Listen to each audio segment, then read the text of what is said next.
I think Kevin's the example of be careful what you ask for. I first met him when he was the first assistant in Montgomery County. He seemed to be running a good office, taking care of Risa, his boss, and her issues. But he had that very comfortable sort of second chair.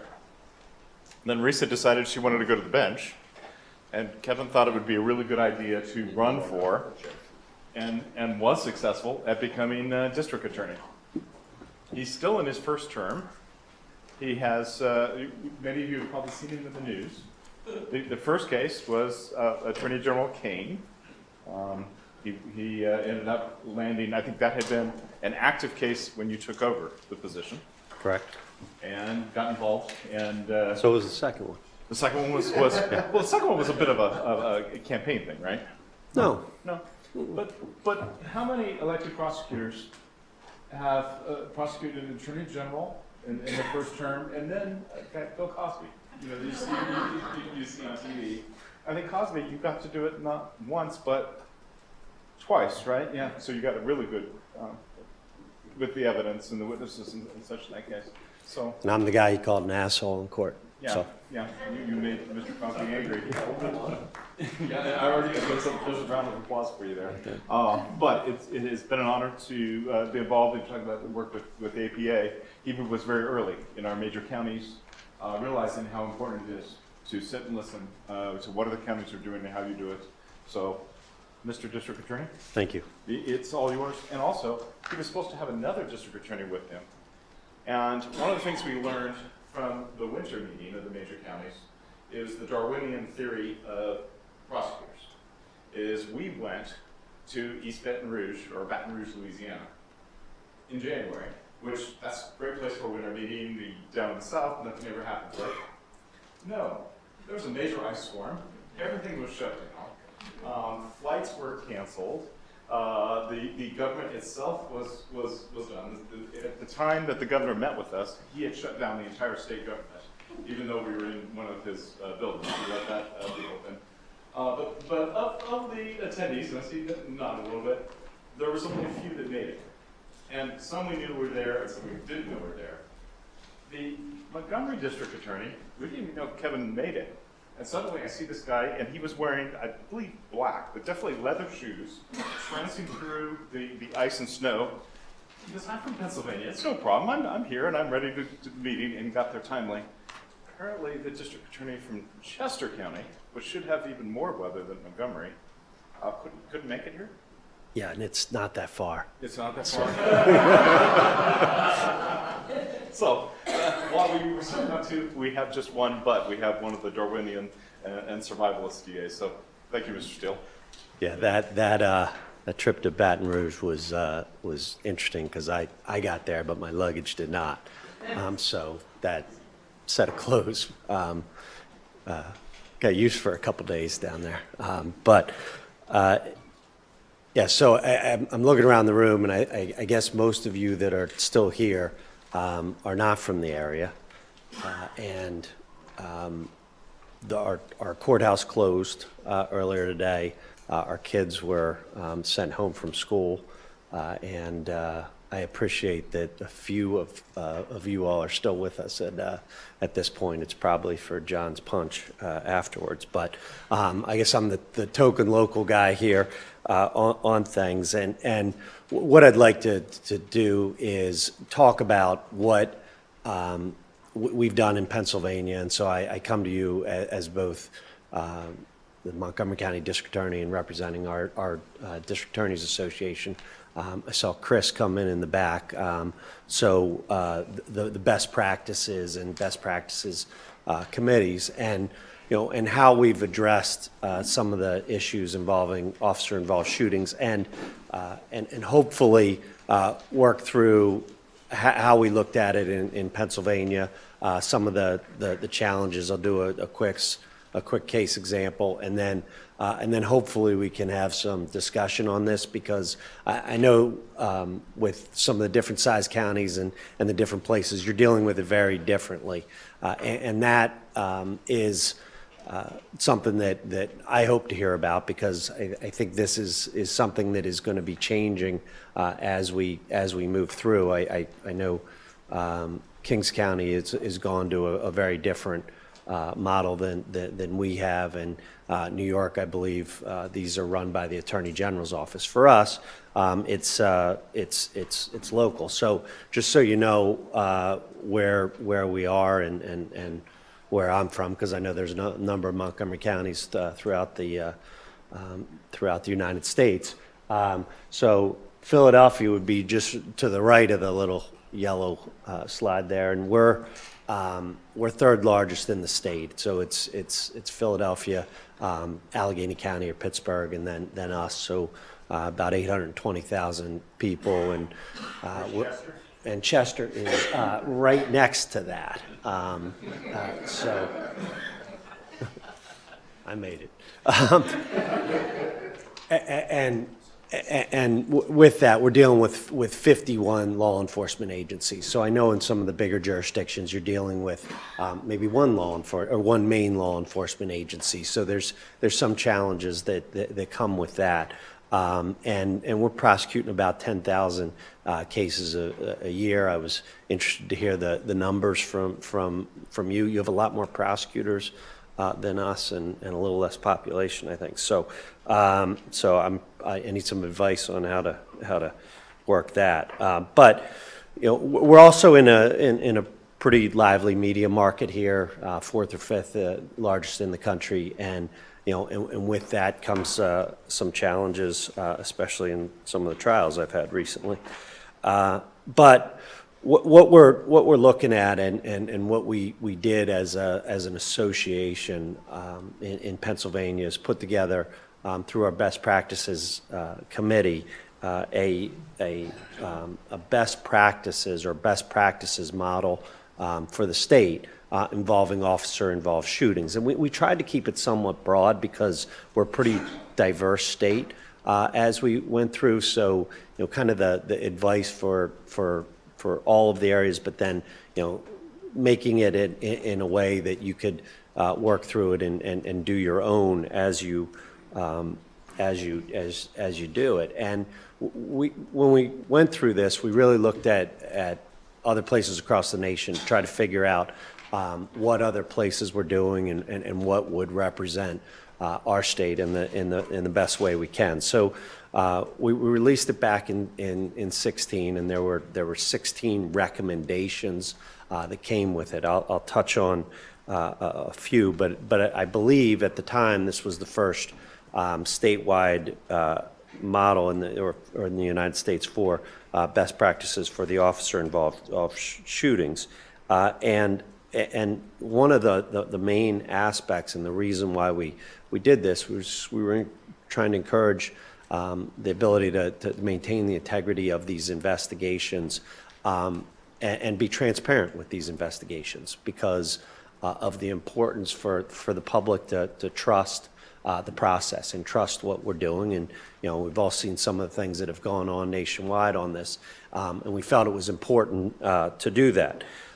In each of our counties across the state, the district attorney is the chief law enforcement officer in the county. So it falls upon us to make that call on whether the police officer involved in the shooting is going to be prosecuted or not. And in doing that, I'll touch on some of the main recommendations that we came to through this. First off, that investigations should be independent, and that was a real focus on this to ensure the integrity of the investigation, as well as for those that are looking at what we're doing on it.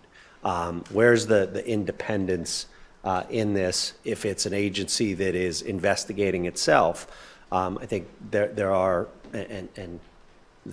times that people question that or question that there's not some bias that comes into this, and we'll touch on, I think, some of the issues with that, or the arguments on either side, depending upon the jurisdiction. But for us, and with the different sizes of the counties in Pennsylvania, there are only a few of the counties that have the resources within their own offices to do this. And if you look at the southeast region of Pennsylvania, which is where the biggest area of population comes, that's really where the bulk of them are to be able to do this. We have a robust county detective bureau that investigates homicides, does our forensics, does our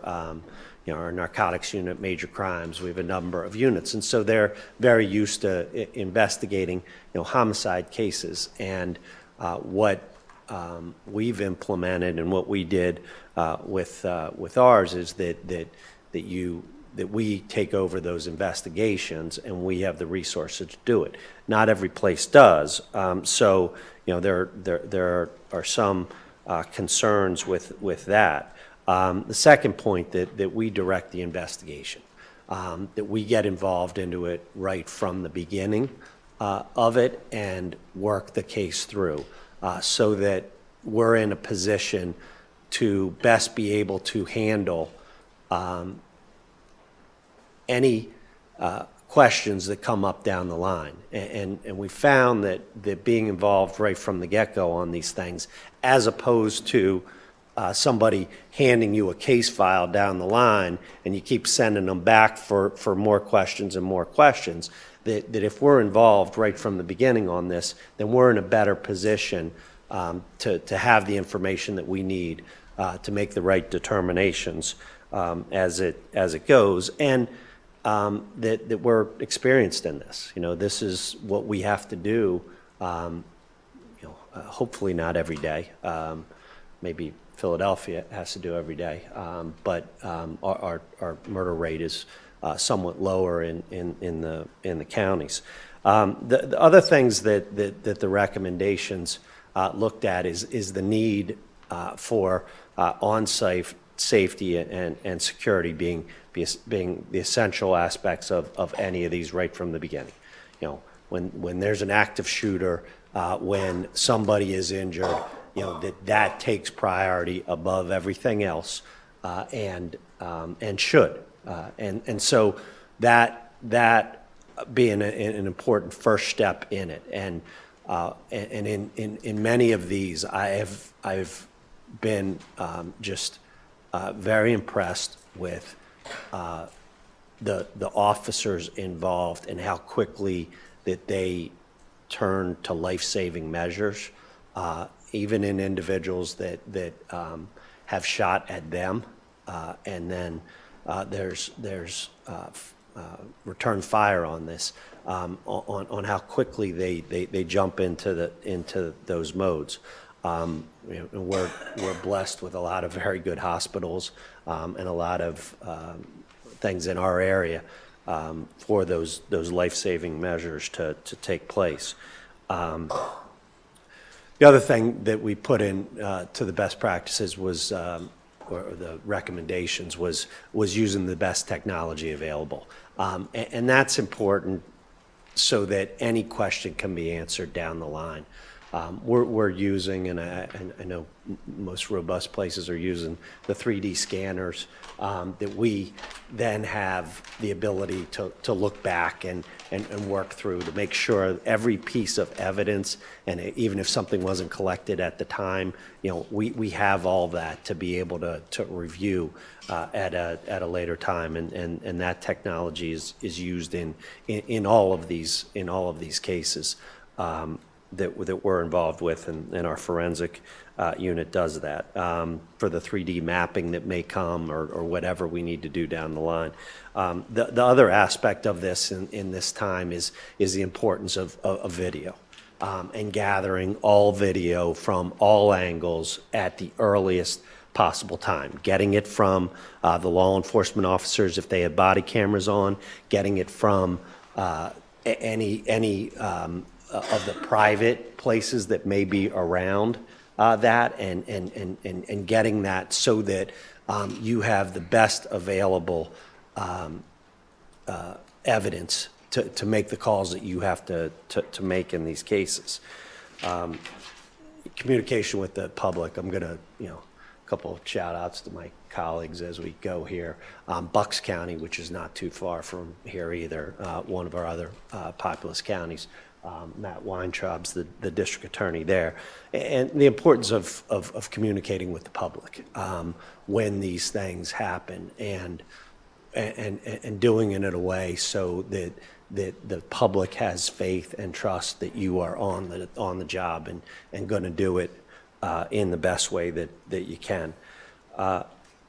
The other thing that we did in terms of these best practices and rolling it out, and we felt that it was important to do statewide, was put together news releases. We did interviews with DAs from different parts of the state, put that on. We had interviews with chiefs, citizens.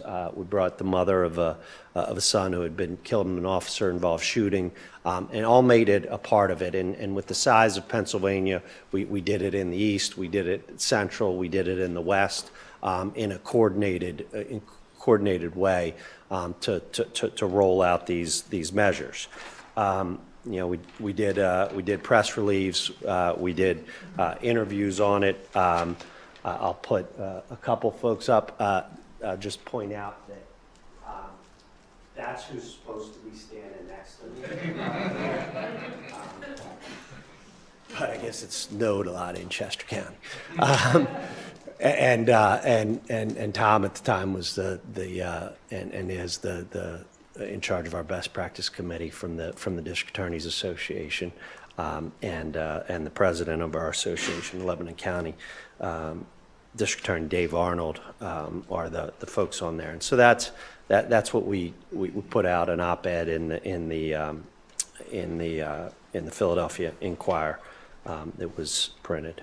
Now we turn then to how do you make this local and what we did there. So each place had to put together their own and make it go for your community. And for us, this had been in the works for a long time, and we actually had ours out before it was released statewide. And it was adopted by all of our police chiefs. Now, I'm dealing with 51 police departments in Montgomery County.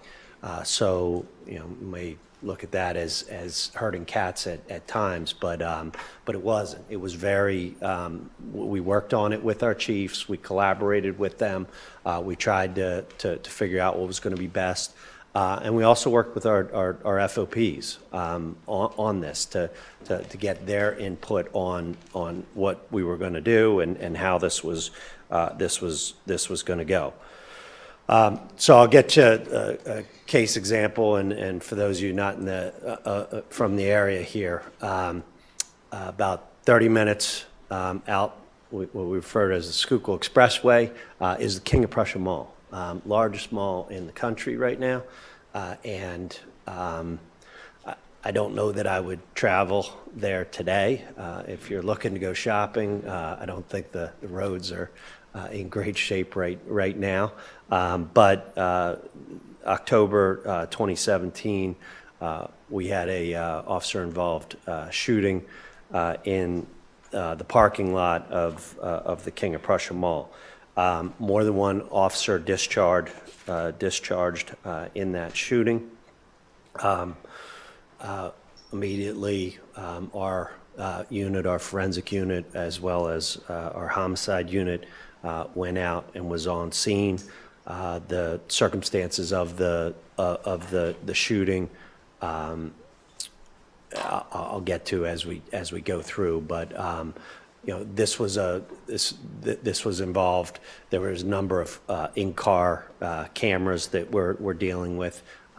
I hope they've gone to cameras in the parking lot. There were not at the time, so we're piecing together different car cameras and that to be able to establish some of the things. The officers, after the individual was shot,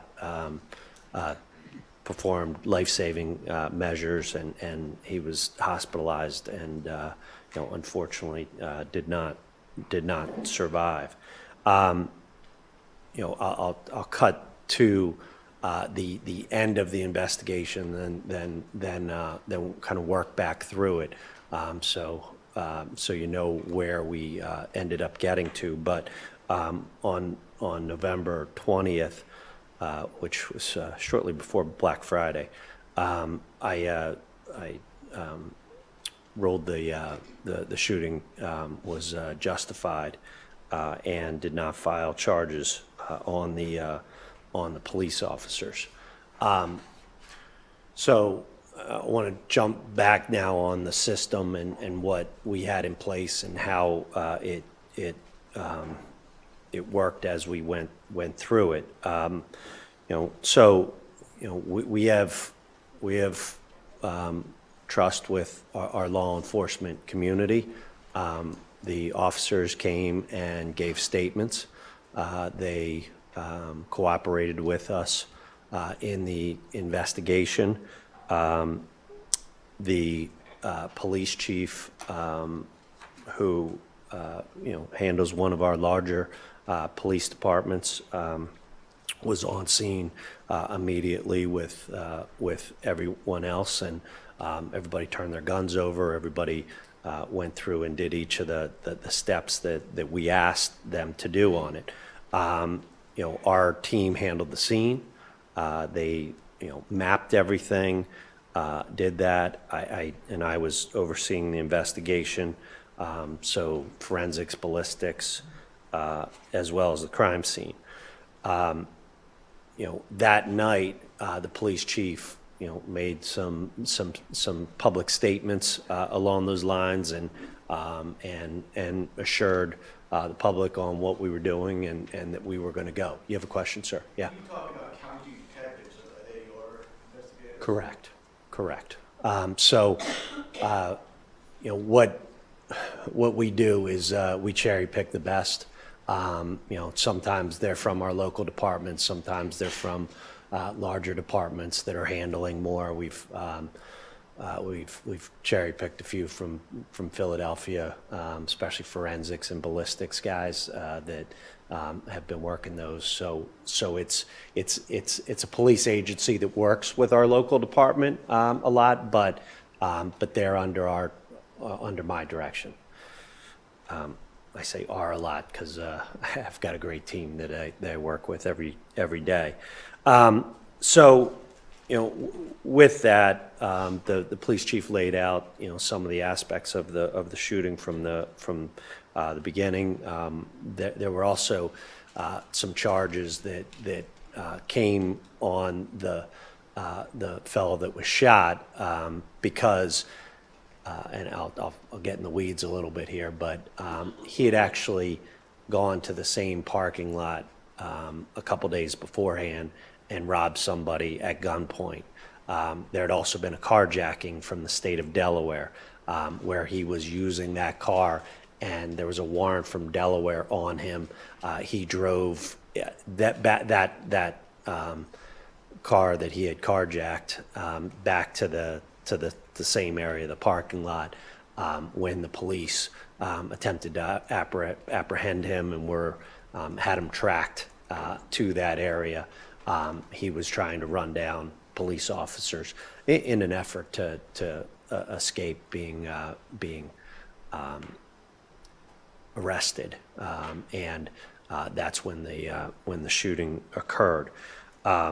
So the steps to go through and what we did, and I think one of the important things that I want to emphasize in this is that the process that we handle in this is one, trying to be as transparent as we can be while we are conducting an investigation, and one of the things that I did very early on this is reached out to the family of the fellow that had been shot before he passed, and then after he passed. And I had them into my office.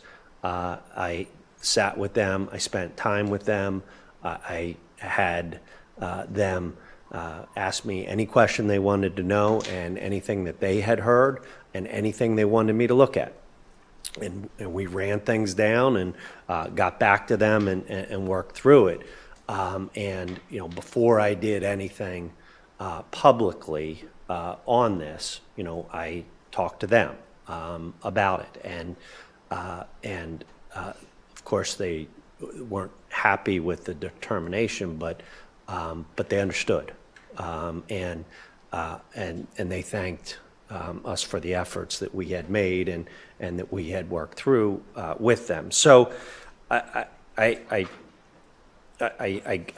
talk about one that I would suggest works in that fashion, but I also bring some bad news that they don't always work out as smoothly. And when we look at, you know, some of the different jurisdictions and what we've seen in Pennsylvania for the difficulties, and I understand a lot of the folks here are from bigger jurisdictions, but, you know, one of the struggles we've had in Pennsylvania is that there are varying resources on this, and then there's the situations where you asked about our county detectives.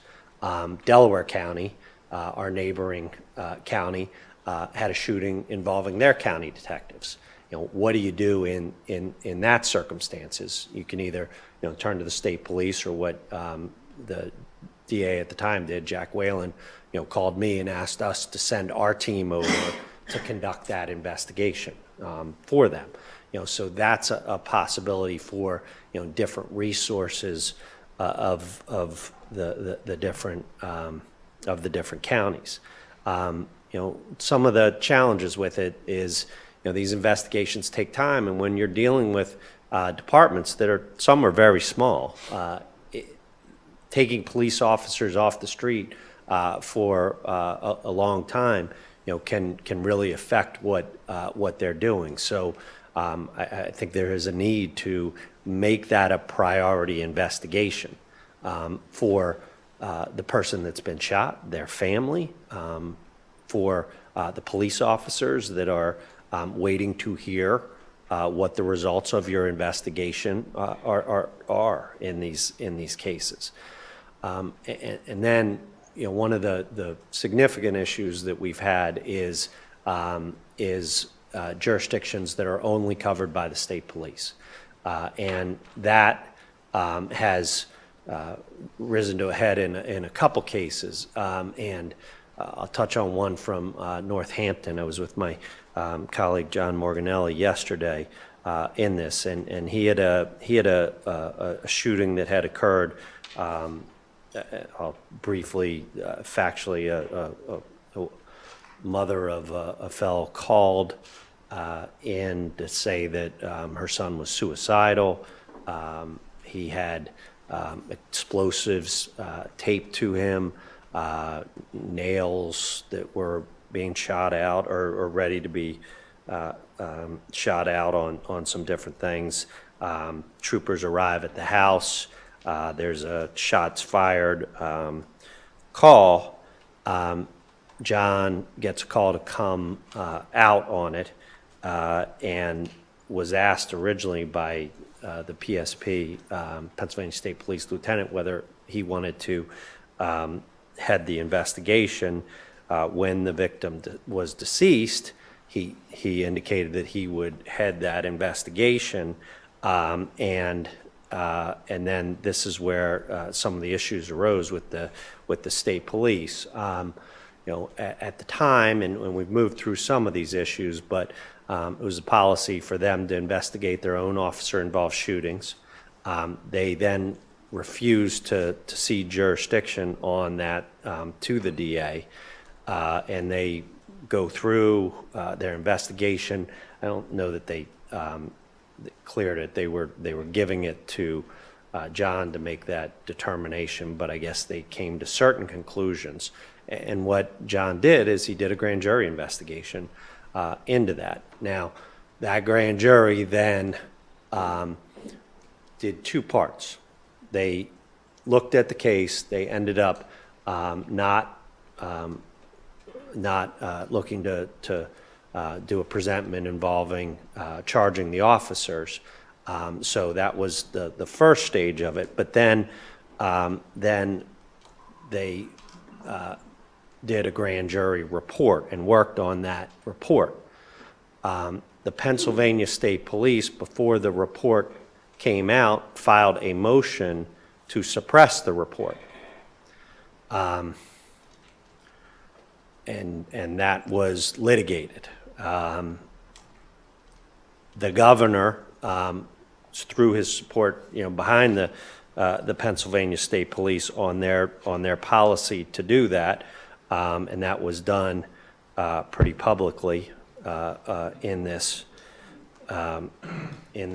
case, and so I throw this out only in that this is some of the problem that comes and that we face in this. So we thought we're encouraging and doing the right thing in terms of independent investigations and putting together these best practices, but the difficulty comes in a lot of the counties. There's only one game in town. The Pennsylvania State Police are covering all of these jurisdictions where they don't have local police in there to cover them, and so the state police were saying we're the best to do it. We'll bring people in from other areas to do that, and that comes some of the rub on it. But it turns out that the court did not suppress the grand jury investigation, and one of the things that the grand jury said or strongly recommended was an independent agency to investigate these fatal shootings. Now, there's been some work along those lines. I think there's still some work to be done in this to try to get these issues resolved, and we're all looking to resolve them before you have a problem. We think that's another best practice to know what we're doing as we come into a situation, because the last thing anybody wants is some kind of standoff or something along those lines on who's going to be handling what. But part of it looks at where the state police have jurisdiction as opposed to a police department having a jurisdiction over something, and so that's been part of it. So at this point, I would like to get to a couple of those issues and please discuss this and some of the recommendations in terms of how to do this. So one of the issues that we've had and the difficulties with this is the one size fits all recommendations with this. Philadelphia has a very robust police department. They investigate their own shootings. I would assume Manhattan or New York City Police Department have their own teams that go and investigate these things. Although in New York, is the Attorney General, are they involved in this now on making the calls? Now? Yeah. So, and that's been, some of the push, and we've had some folks suggesting legislation along those lines to say, okay, the Attorney General should handle all of this, and there's a certain aspect of saying, well, hey, that's great. This is off our plate.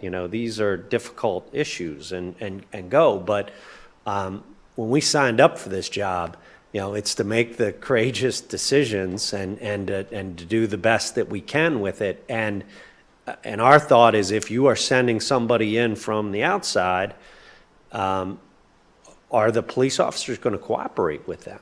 Is that a problem? And I'm getting a lot of heads saying that, yeah, that's a problem with. Yes, sir.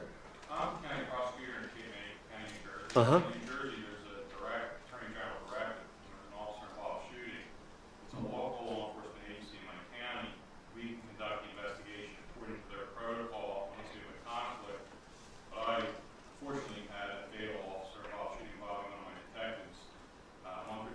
Uh-huh.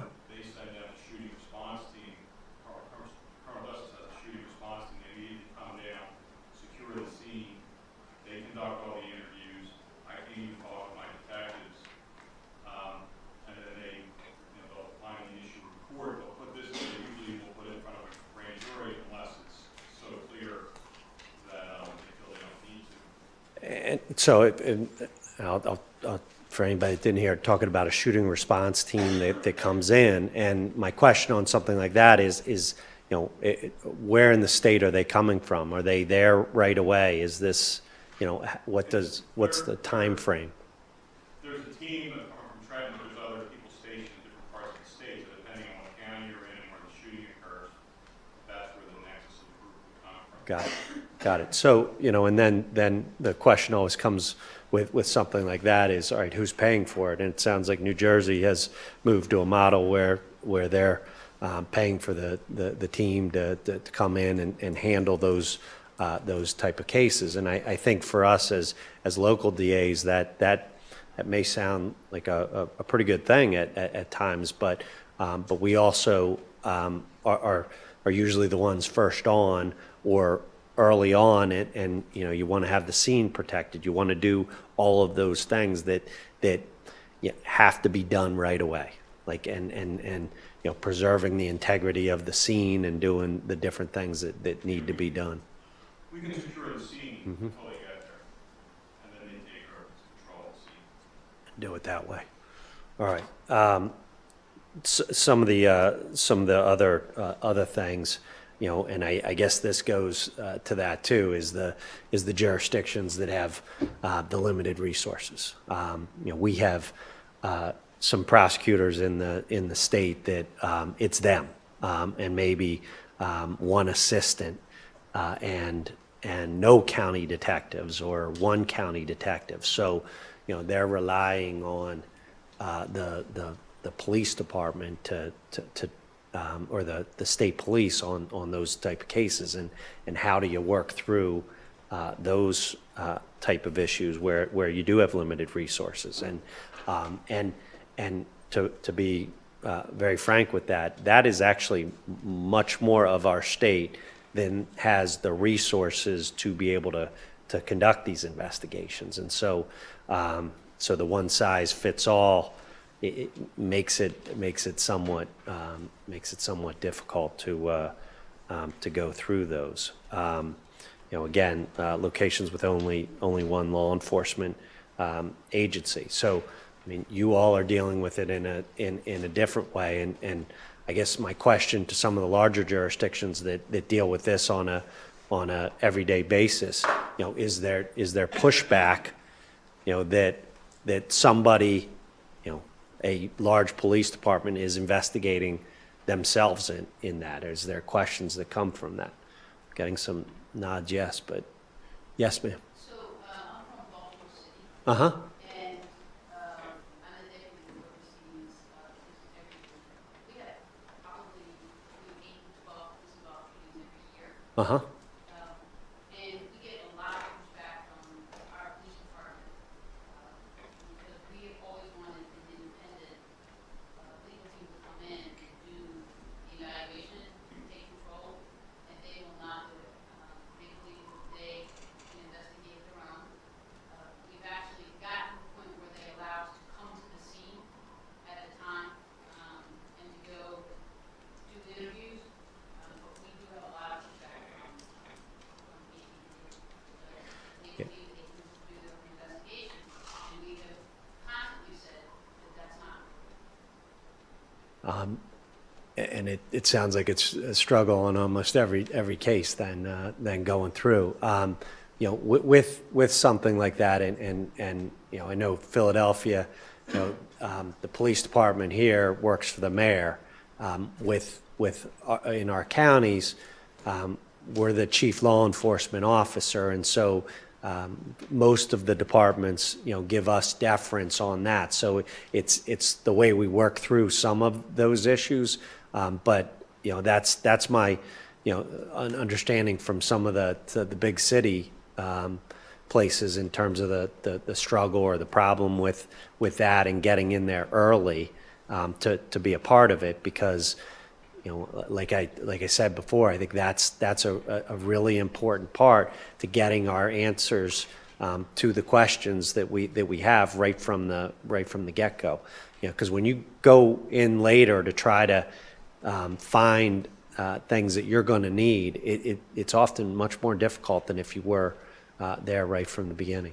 Yes, ma'am. No, so I'm the elected DA in Denver, Uh-huh. and our Denver police do investigate officer-involved shootings, but we are notified immediately, and both myself and my assistant DA go to the scene of every officer-involved shooting.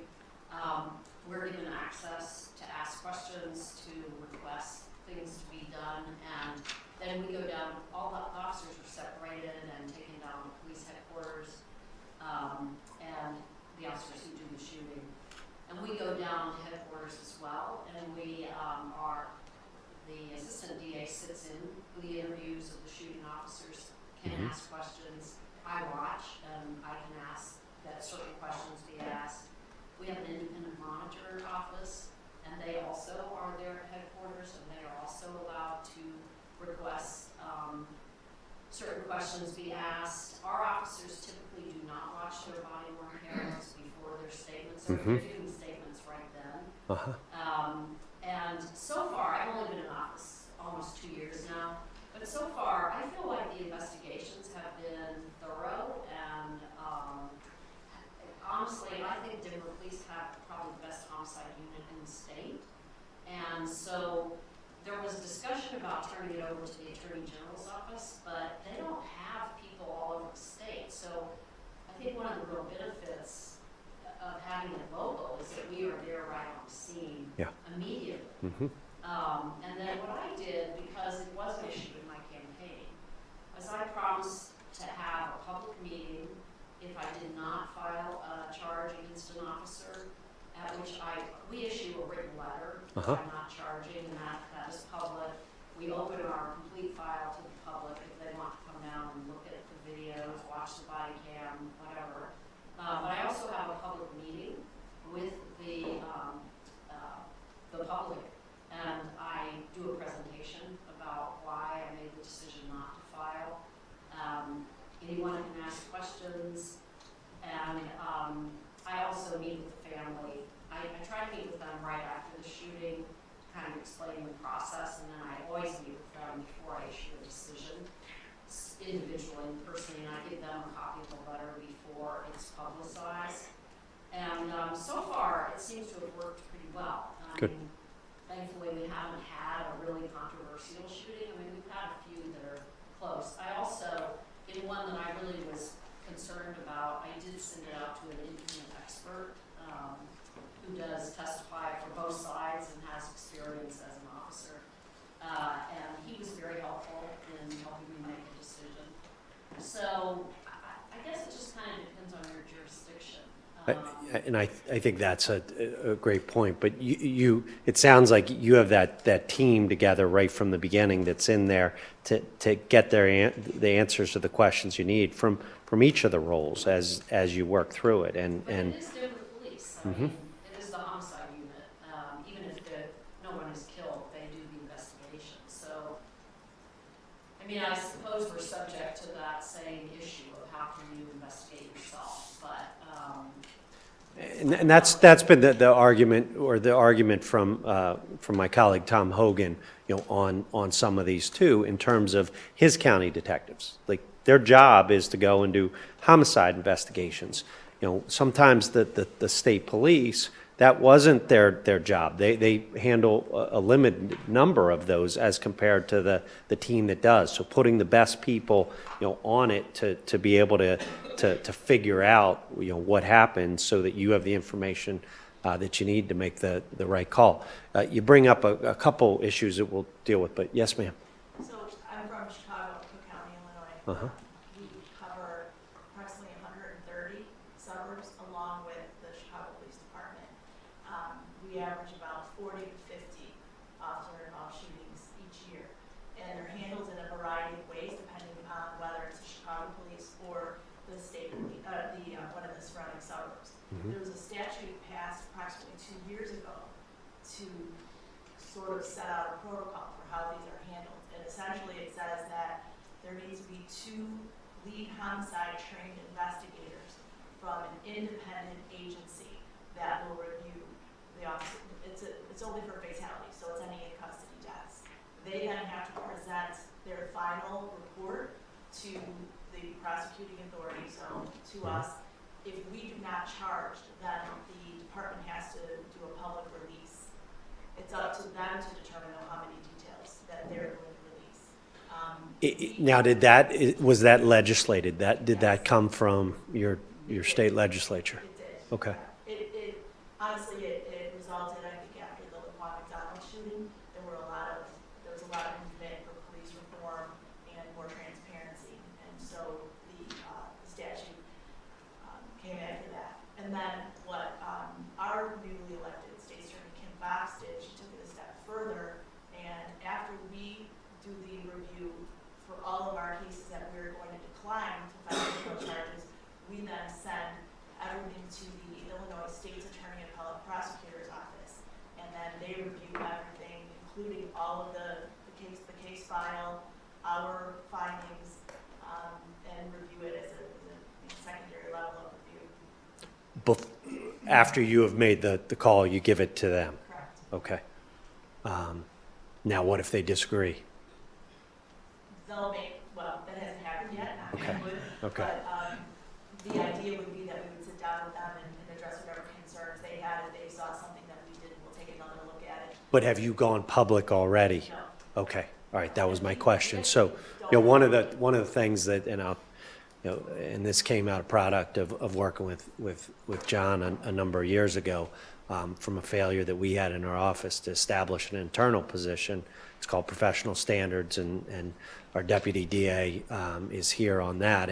And what we'll do in most of these, giving it to somebody independent to take a look at, who then does an independent review, because we're trying to make sure that we've dotted the I's and crossed the T's on something to make the right call. Are we missing anything? Should we look at anything else before we do that? So, having those levels of review, I think, are very beneficial, in what we do. So there's no confirmation bias or anything that may result in somebody who has worked through it. Yeah. To address the issue though with the state police, so typically what happens with the 130 local municipalities, they can activate, the state police has a public integrity task force.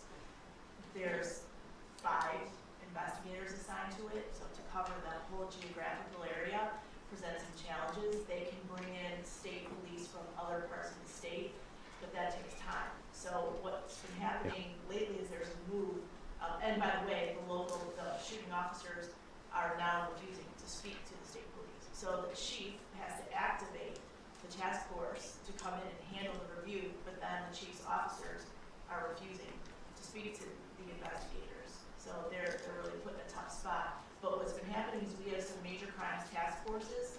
There's about 20 of the local departments that will pull together all of their resources and all of their manpower, and they are now creating officer-involved death teams.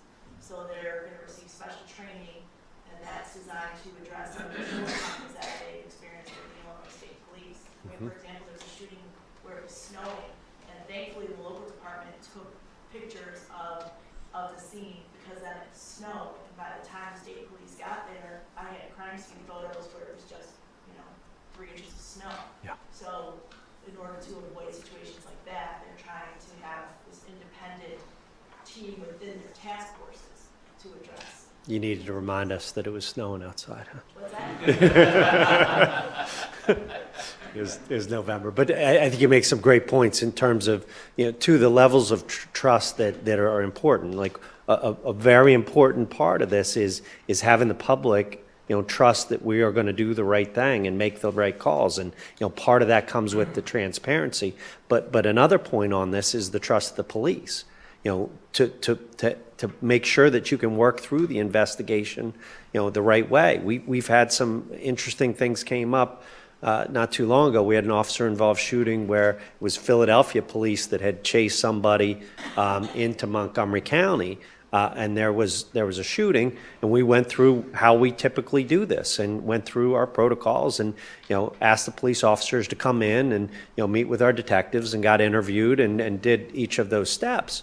I found out later that they don't talk to anybody in Philadelphia, but I was thankful that they talked to us, and we were able to work through the investigation as rapidly as we could on that. But you have those trust issues that go in on how are you going to be able to get all the information that you need and the best information that's available to do that. Yes, sir. Kevin, beyond the trust issue, isn't there a legal issue as to whether a police officer can refuse to answer questions in an investigation? In which There is.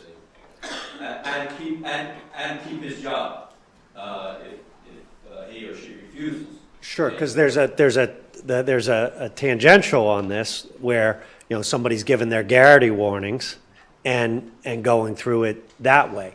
We don't do that.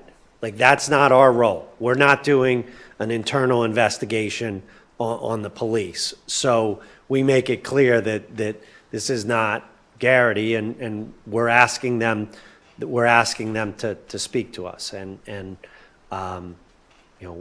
for the most part that has happened. I think what the alternative is a grand jury investigation if that doesn't happen down the line. But we're dealing with we're not internal affairs. That's within someone else. Yeah. I was just going to jump off that. So, relative to the intersection of Garrity and the administrative side of investigation, as it sometimes collides with the criminal side of investigation. You bet it does. And so now I'm like Cook County, and I think Los Angeles County, right? Officers, sheriffs, deputies, and such, if I understand my facts right, are refusing and invoking their right to remain silent relative to the criminal side investigation more and more. We are seeing that as a trend, and it's happening in our jurisdiction. So they are, despite the invocation on the criminal side, they are being compelled, ordered relative to Garrity on the administrative side. What needs to, I believe, needs to be assured is a strong wall so that that administrative side interview doesn't leak somehow, even loosely, into the criminal side. Really, immunity could be transferred. Now, it's a challenge for us, and I think it erodes, I know it erodes confidence in the investigation when involved officers are invoking. Now, I also could argue, I understand why they are. Yep. But from a public standpoint, that's a challenge. I have by policy, all officer-involved shootings where a death is involved or serious physical injury occurs, they go to the grand jury. I have had to date, since this invocation practice really kind of took off around 8 years ago, I have had 100% voluntary participation by the involved officers at grand jury. But understanding that is typically in the neighborhood of 6 or 7 weeks later. We sometimes hear things along the lines of, maybe I'll be interviewed if I can see the body camera material. Maybe I'll waive my right to remain silent. So anyway, I'll stop other than to say we're beginning to see some very careful, very deeply detailed kind of issues that surround our ability to confidently, Yep. these investigations. Yep. So the couple of the others is, what you brought up before in terms of body cameras is addressing issues of how or when or if to show video to the police officers beforehand, whether to identify the officers publicly. That has been certainly a big issue here in Pennsylvania, and whether to release video or not. And I think that those are some of the things that go to the transparency of our investigation and what we're willing to do and show the public in terms of coming to the determinations that we make on these cases. I have now looked at the clock And it's 5:15, and I am very appreciative of the class participation that we had here at the end of the day. I was a little concerned about that because Tom and I can usually have a little fun going off of each other, but again, it snowed in Chester County. So thank you all for having me here.